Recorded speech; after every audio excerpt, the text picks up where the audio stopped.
And then I got all excited. I got in the car and I pulled to the willow end. And I told the people, I says, they were having breakfast, I just seen Ogopogo. And they says, what the heck you been drinking, eh? Line 4, go ahead, please. Hello, John. How are you? I'm not too bad. Good. Are you going to give me your name?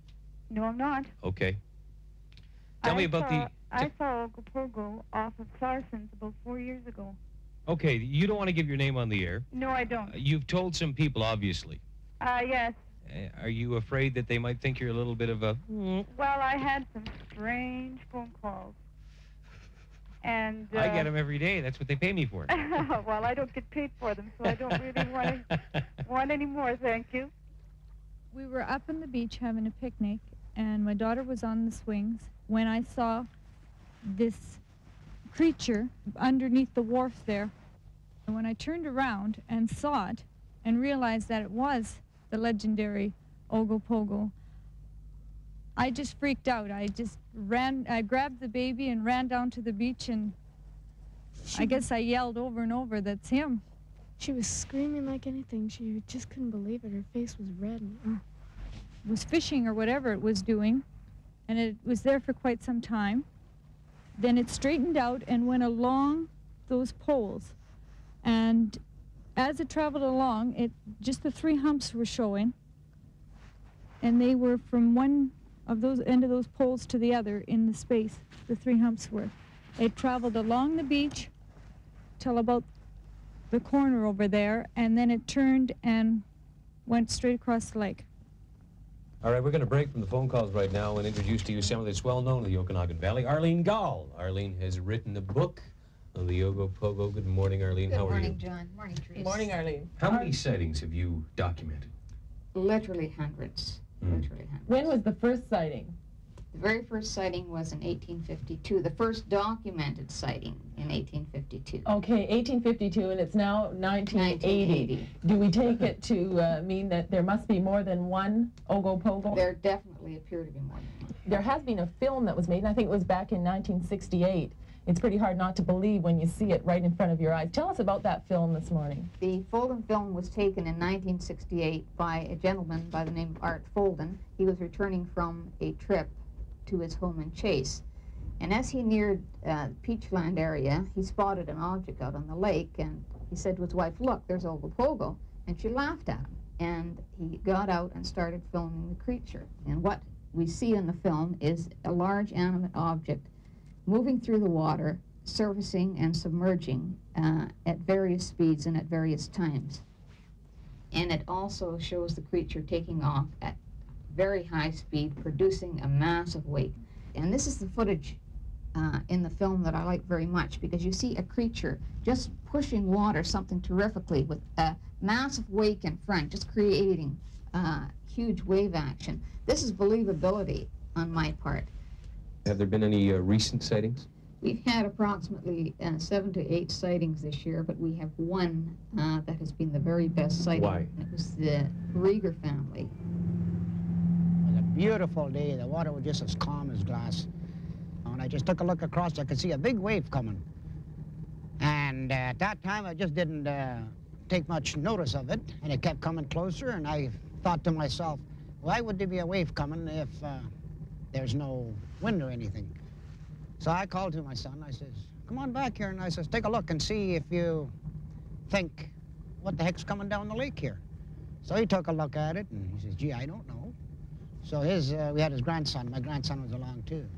And he said, hey, Grandpa, he says, that's the Ogopogo. It would have ran right into us, but we had to weir the boat off alongside. And then we followed it alongside for about, maybe 15 to 20 minutes. And I'd say the monster was possibly 14 to 16 feet long, which was above water, sticking above about 3 feet. And had quite a hump on the front shoulders and had a hump on the back where the tail went. And I'd say the tail was approximately, probably 30, 40, maybe 50 feet, because we couldn't see the end of it. But he did have a long tail. He had 4 legs, and I'd say the monster weighed approximately maybe 30 ton. And his head in the front was moving from side to side. It seemed like like he was looking for fish or feeding or something like that, and he was stirring up a tremendous amount of water. If I would have never seen it, I would have never believed it. And actually, I don't care if anybody believes me or not, but I've seen this animal, and I know it's here, and I know it's a tremendous-sized animal. It was some sort of a, we call it a monster fish, for lack of a better word, but it was approximately 30 to 35 feet in length, and its head was protruding out of the water, and you could see the flagell action of the tail and the waves going beyond it. And I took 2 pictures of it. Well, you said it was roughly similar to this. What was different? Similar to this. I couldn't see these fins on the side, okay, because they were, if that is the fish that I saw, or whatever, mm-hmm, they were not within sight. I mean, I could only see the head and the neck and like the upper part of the body. This is Kent Hovind from Pensacola, Florida. I'm here in Canada at the 100 Huntley Street program. Several years ago, I think 1994, when I was here on the program, I brought my book from Dr. Roy Mackal, A Living Dinosaur, and Cal, who's sitting here beside me, Bombay, said, he said, well, I was in Africa and I saw something like that, a dinosaur. And I turned to this page 256 in Roy Mackal's book, and Cal, you said, hey, I saw one of those. Would you take just a few minutes and tell the folks what you saw and, you know, where you work, and if they can get a hold of you for any questions, and just describe what you saw. Well, it was probably one of the most startling experiences I've ever had. It was about in 1963, I think, and I was on my way through the old roads of Kenya back to Nairobi to pick up a car. So I was taking this old Chevrolet that was almost too big for those roads, for the potholes, and I was going rather slow. And it was a hilly country near a place called Muhoroni. And that's down in the Rift Valley, but a hilly part of the Rift Valley. As we came up over the brow of the hill, my wife was with me. And suddenly laying there in front of us, right across the road, 7, 8, 9 feet long, was what I thought at first was a crocodile. And I thought, no, it can't be a crocodile. This is a dry part of the country. And then as I looked at it, we slowed down and stopped the car, actually, and sat there for 10 minutes looking at this. And as I looked at it, I thought, this is, I mean, the actual word prehistoric went through my mind. I said, this can't be real. I've seen pictures like this, but not quite like this one. Anyway, from the tail right through to the back of its head were I don't know what you call them. Serrations, ridges. Ridges, like triangulars, perfect triangles, all the way from the tail to the head to the tail. And it was just laying squatted down on the road, seeming to sun.